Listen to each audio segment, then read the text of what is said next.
25 years ago today, the episode The Clock King aired for Batman the Animated Series, September 21st, 1992.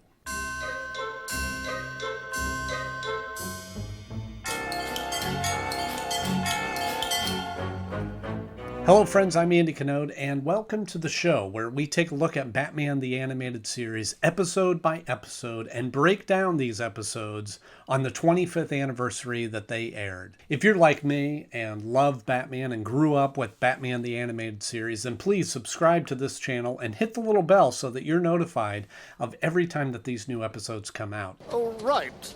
The efficiency expert. 6 minutes behind schedule. So today we're talking about The Clock King, and I think that one of the really neat things about doing this show is getting a chance to watch a cartoon that I loved as a kid and that I grew up with through the eyes of a 30-something-year-old. 1 year, 7 months, and 13 days. And this is an episode that I remember not being a big fan of it when I was a kid, and then I watched it now, and I actually really enjoyed it. And it was actually a lot better than I remember it, and I think just a different perspective, just a different feel of this episode. Believe me, it'll make a new man out of you. Now, this is very important. We're going to put 30 seconds up on the clock here, and I better get it right, or the Clock King would be very disappointed in me. Templeton Fugit, who's very precise on his schedule, is riding the train as he does every morning with Hamilton Hill, who is not yet the mayor. As they converse, he knows that he's wound up tight, and so Hill suggests that Fugit takes some extra time to himself and suggests that he takes his coffee break at 3:15 instead of 3 o'clock. When he does, it causes him to be late to court and he loses the case. 7 years later, through a traffic stop and all this chaos happens, we figure out, Batman figures out actually, that Templeton Fugit is behind this, and he goes up to try to stop him and realizes that Templeton is still holding a grudge against the mayor for losing the case, and it's because so he captures the mayor, and he realizes that he explains to him that it's because he was, at the time, Hill was a lawyer representing the plaintiff in the case, and he thought he did it on purpose. Batman tries to stop him, and the Clock King falls into the bottom of the tower, but Batman doesn't think it's the last that we see of him. Oh. He's not going to like being late. No! You can't! I'll be ruined! Then perhaps this will teach you to be on time for a change. So there's a couple of things right off the bat that strike me as kind of interesting about this episode. One is that it mostly takes place during the day. In fact, we see Batman in the daylight. He actually changes from Bruce Wayne to Batman in the middle of the day and first encounters the Clock King. Well, the Batman. The other thing that strikes me, and maybe this is why I appreciate this episode more, is that it very much kind of follows this structure of the old 60s Batman.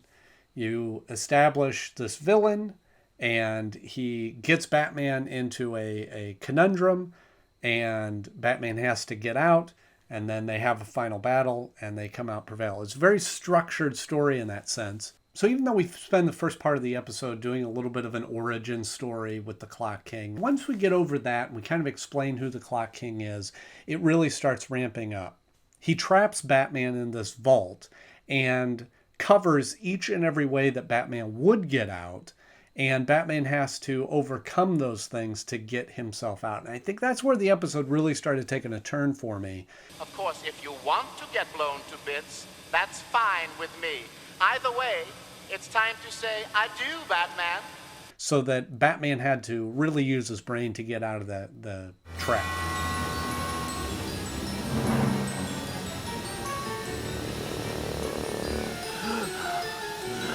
So this episode took a couple of things that seemed to be going in one direction, seemed to be obvious, but just twisted them just enough. Then we get to the point where the Clock King has captured Mayor Hill and has him on the huge hands of the clock, ready to be crushed at 3:15, which was the very time that Mayor Hill suggested that he take his coffee break instead of 3, which sent his whole life off spinning into the wrong direction. Fugit, I swear I was only trying to help. Don't hand me that. You did it on purpose. The plaintiffs were represented by your law firm, Mr. Mayor. I had nothing to do with that case, Fugit. And then Batman shows up and we have this fantastic battle inside of the clock tower. There was some great tension there. There was some great, even though the Clock King seemed very meek and mild, he had studied Batman's moves, so he knew how to time it out right so that he could fight him. So he was a valiant adversary. I've studied news footage of you, and I know that it takes you exactly a 20th of a second to throw a punch.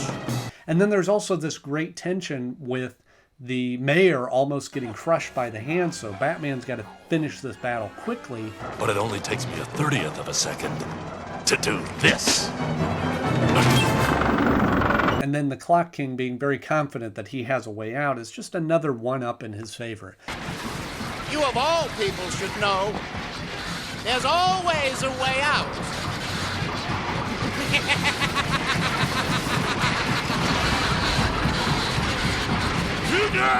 The Clock King and the Riddler are kind of very similar to me in the sense that, and I love the Riddler. The Riddler is one of my favorite villains as well. And it's that gentleman, very confident villain in himself. And so I think in those terms, like, again, looking at him now, I think when I was a kid, the Clock King was just a cheap knockoff of the Riddler. And now I see him for who he is, and I appreciate the Clock King for who he is now. Is this somebody's idea of a joke? So when it came time to rank this episode, it was a little weird. There was definite elements that were better than what I expected or what I remembered from the episode.